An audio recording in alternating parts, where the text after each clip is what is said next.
Are we heading for a new recession? If 2 years of global upheaval caused by the COVID-19 pandemic, war, and ongoing inflation isn't enough, experts are now sounding the alarm that the next big economic downturn could be right around the corner.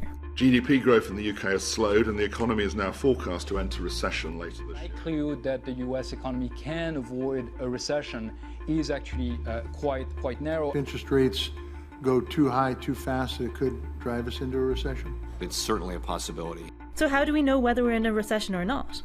In broad terms, a recession is defined as a severe, widespread and prolonged downturn in economic activity. You'll generally see rising unemployment and a decline in real income, industrial production and wholesale retail sales. A common rule of thumb is 2 consecutive quarters of negative growth in real gross domestic product, or GDP, the measure of economic output in a given time period. But it's not a perfect indicator either. In recent weeks, fierce debate has erupted over whether the US is already in a recession. After all, GDP fell in the country for the first 2 quarters of 2022. From a technical point of view, the US has been in a recession during the first half of this particular year. But that's a technical point of view. Other aspects by which we define the economy, like for instance the labor market, we're actually doing pretty well, and hence do not give perhaps yet signs of a recession. In July, the US economy actually added 528,000 jobs. But experts say this is a figure that can lag behind a fall in real GDP when businesses and consumers start to tighten their budgets. But what about Europe, another region grappling with escalating inflation? If we look at Europe, for instance, the European economy was during the first half still growing. There is this fear that indeed also in the upcoming quarters, the economic situation will deteriorate, triggered by the Ukraine war, by the problems around energy, in this particular case, gas deliveries to Europe from Russia. Yes, and that might create in Europe a situation in which we could move into a recessionary framework. The world has seen 4 global recessions over the last 70 years.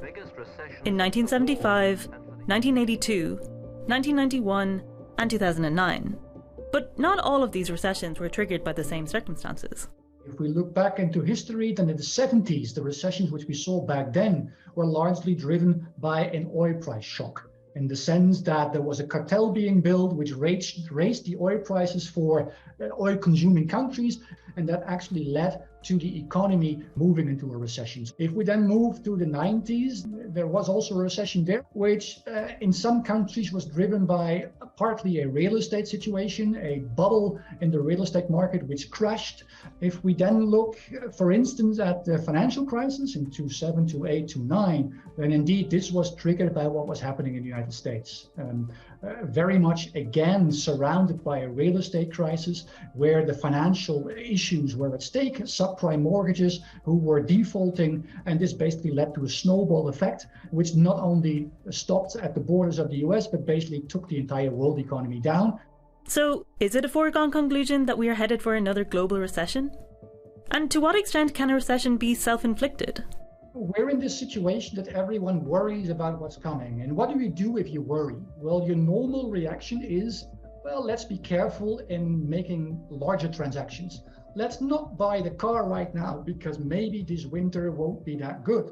So let's postpone these kind of activities, buying houses, buying durables in general. And if we all had that attitude, let's wait and see, then demand, of course, is not as it's supposed to be, and we're actually in a recession. So in that particular sense, it's self-fulfilling. That's a little bit the fear I currently have the most. We've been talking for so long about a recession for good reasons. Yes, it's not like these reasons aren't there, but they're being amplified by our current discussions.